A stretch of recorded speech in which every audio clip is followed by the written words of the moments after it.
जो राजनीतिक अलग अलग विचारधाराएं हैं राजनीतिक प्रतिद्वंदी दलों से हैं, प्रधानमंत्री जी की जो बातें, जो राजनीतिक टिप्पणी रहती है, भाषण रहता है, उसमें उससे तो जो है हमें ऐतराज़ रहता है। लेकिन कल जो एयरपोर्ट को लेके उन्होंने कहा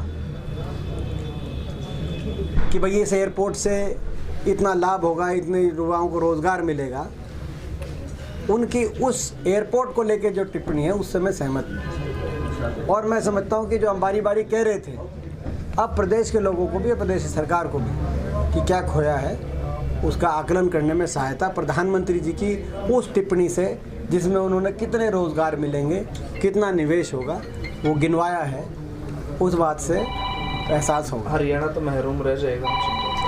तो प्रधानमंत्री जी की जो वो बात है ना, जो उन्होंने कही है, पूरे 1 साल पूरा हो गया आज कृषि कानूनों को, क्या कहना है?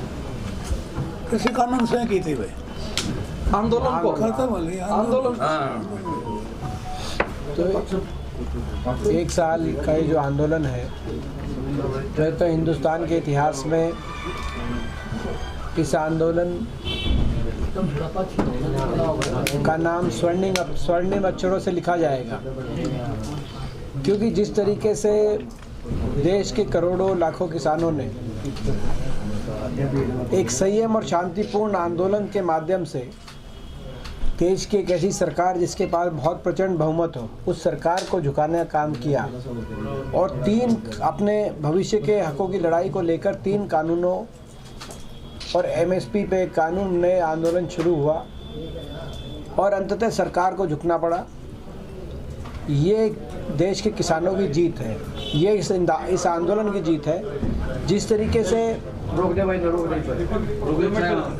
किसानों ने ना सिर्फ हर मौसम की मार झेली, बारिश, सर्दी, भीषण सर्दी थी पिछली बार, आपको याद होगा, गर्मी, सरकार की अनदेखी सही, कहीं लाठी चार्ज, कहीं वाटर कैनन की बौछार के निशाने पे किसान को लिया गया, तो कहीं आंसू गैस के गोले दगाए गए, कहीं किलो की बैरिकेडिंग की गई और तिरस्कार सहा। लगातार ऐसे बयान सरकार की ओर से, सरकार के मंत्रियों, सांसदों और नेताओं की तरफ से, जो कि मैं समझता हूँ प्रजातंत्र में ऐसे बयानों का स्थान नहीं होना चाहिए, लेकिन उन बयानों के निशाने पे सरकार ने किसान को रखा। 670 जाने कुर्बान इस आंदोलन में हुई, फिर भी संयम और शांति का रास्ता बनाए रखा देश के किसान ने। तो ये एक बहुत ऐतिहासिक किसानों की जीत है और इस आंदोलन का नाम स्वर्णिम अक्षरों में लिखा जाएगा। 1 साल की आज पूरा 365 दिन पूरे हुए। कोई अपने घर छोड़ के 2 दिन भी बाहर रह जाए तो उसको अपने घर की याद आती है। सर, बीजेपी नेता आज भी कहते हैं कि मजबूरी में मोदी जी ने कानून वापस लिए, अपने लोगों पे वो लाठी नहीं चला सकते। ये किसने कहा, क्या कहा? रामचंद्र जांगड़ा जी ने कहा, राज्यसभा सांसद। देखो ऐसा है, ऐसा बड़ा नरसंहार हम कहेंगे जो लखीमपुर के अंदर जो देखा, वहाँ पे भी आज तक कोई भाजपा का भी कोई आदमी, कोई सरकार का आदमी, किसी ने एक ये भी शब्द नहीं बोले कि हमें अफसोस है कि ऐसे ये हुआ, हमें दुख है। दुख भी तो आप लोग गए, आपको पुलिस कस्टडी में रखा। तो वो सरकार की जो नीति रही, वो नीति पूरी तरह फेल हो गई। किसानों की आवाज़ कुचलने की नीति थी, किसानों की आवाज़ दबाने की नीति थी, वो नीति पूर्णतः फेल हुई और अंततः सरकार को माननी पड़ी। किसानों को खर्ची और पर्ची का बहुत ये हमारी मांग है, बार बार हम मांग कर रहे हैं कि हरियाणा के अंदर HPSC और SSC, तो सर्विस सिलेक्शन बोर्ड और HPSC दोनों से के माध्यम से जो तमाम पिछले कई वर्षों में लगातार एक के बाद एक जो स्कैम सामने आया है, जिसमें 38 पेपर लीक हुए। 38 पेपर लीक तो जो मध्य प्रदेश का व्यापम घोटाला है उसमें भी 15 पेपर लीक हुए थे, यहाँ 38 पेपर लीक हो गए। रिकॉर्ड भी बना और अविलंब पेपर, हर पेपर लीक हुआ। और पेपर लीक के साथ साथ कहीं OMR सीट का स्कैम सामने आया, आपने देखा। और जहां पेपर लीक, SI का पेपर बता रहे हैं कि लीक की, सरकार का ये दावा है कि लीक नहीं हुआ, वहाँ भी आपने देखा किस प्रकार के प्रश्न उन पेपर्स के अंदर है कि जिनका उत्तर शायद सेट करने वाला भी नहीं दे सकता। वो तो केवल जिसने, ऐसा लगता है कहीं ना कहीं जो स्कैम की परछाई उस पेपर तक भी है।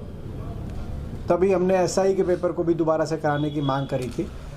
और जो हम शुरू से कह रहे थे कि भाई लाखों करोड़ों में नौकरियां बेची जा रही हैं, ये ग्रुप डी में के टाइम भी हमने कहा था कि जो लगे थे वो लाखों करोड़ों में जो है वो तो ये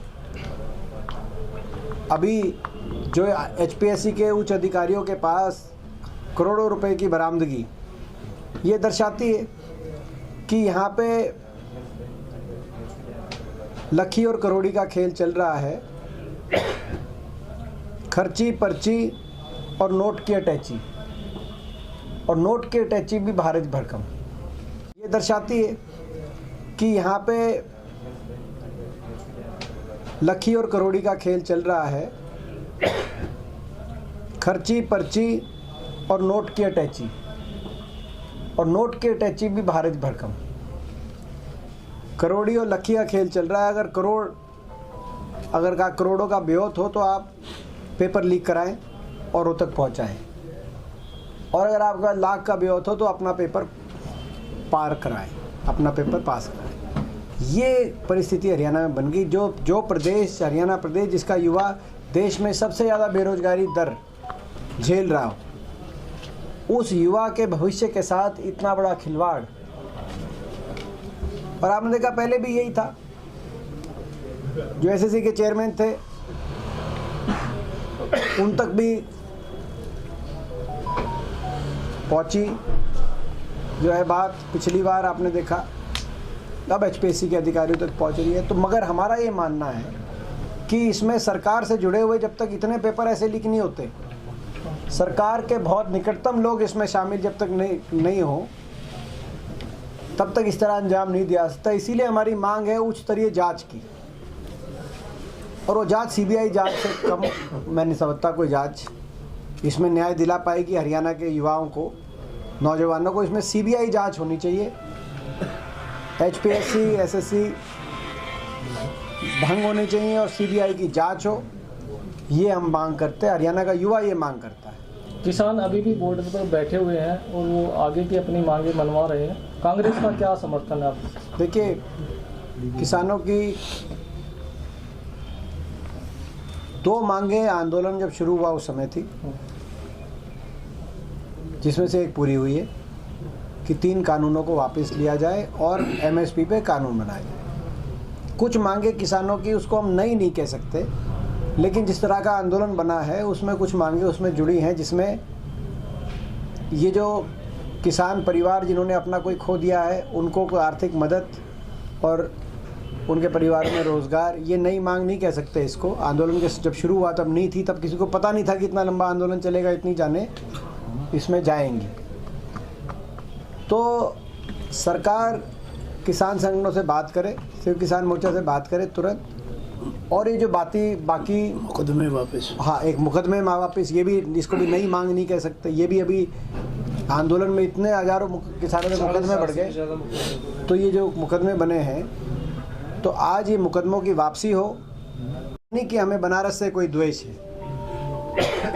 ऐसे ही एयरपोर्ट महम में मंजूर हुआ था, अंतर्राष्ट्रीय एयरपोर्ट, और वो 2018 से और 22 के बीच में एयर ट्रैफिक के हिसाब से बनना था। 2013 की कैबिनेट बैठक में मंजूर हुआ था। तो हमें कोई जेवर से द्वेष नहीं है, लेकिन हरियाणा की सरकार कितनी अपने मंजूर शुदा प्रोजेक्ट्स को भी, इनकी पहरेदारी करने में भी कितनी असफल दिखी। और हरियाणा के भविष्य को लेकर अगर कोई दृष्टि होती मुख्यमंत्री जी की कोई सोच होती हरियाणा के भविष्य को लेकर तो ये प्रोजेक्ट नहीं जाते।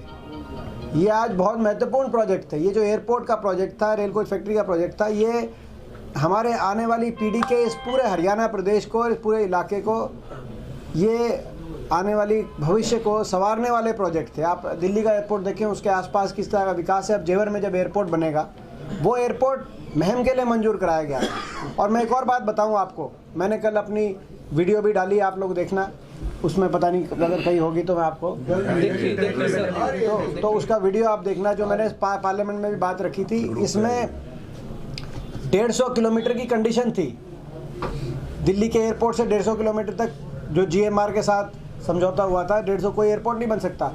उस नियम को महम, क्योंकि NCR में दूसरे एयरपोर्ट की आवश्यकता थी, महम में हम क्योंकि प्रयास कर रहे थे, तो महम एयरपोर्ट के और हरियाणा सरकार के आवेदन पे मैं तत्कालीन प्रधानमंत्री डॉक्टर मनमोहन सिंह जी से मिलके उस कंडीशन को, नियम को हटवाकर एयरपोर्ट स्थापित करने का मार्ग प्रशस्त हुआ था और एयरपोर्ट की मंजूरी हुई थी। दुर्भाग्य की बात यह है कि उसके बाद यूपी में जो बीजेपी की सरकार आ गई और एयरपोर्ट जेवर में ले गई।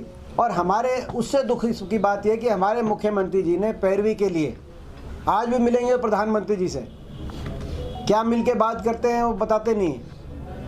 हरियाणा के एयरपोर्ट की बात करें, अगर ऐसा उस रेल कोच फैक्ट्री की बात करें, एम्स के अंदर 11 हमारे संस्थान मंजूर हुए थे, 11, केवल एक बना नेशनल कैंसर इंस्टीट्यूट, 10 संस्थान उसमें से रह गए। मेट्रो की बात करें तो जो मंजूर शुदा प्रोजेक्ट नए तो काम करे नहीं इन्होंने, मंजूर शुदा प्रोजेक्ट भी एक एक करके चले गए। और एयरपोर्ट का तो मुझे बड़ा कल जो है, क्योंकि मैंने बड़ी मेहनत करके, वो कई साल की मेहनत थी, एयरफोर्स से मंजूरी, मिनिस्ट्री ऑफ डिफेंस से मंजूरी, civil aviation, ministry of civil aviation से मंजूरी, कई साल की मेहनत के बाद वो प्रोजेक्ट मंजूर हुआ। तो अगर हरियाणा के मुख्यमंत्री और हरियाणा की सरकार हरियाणा के भविष्य को लेकर कोई दृष्टि रखती तो कल प्रधानमंत्री जी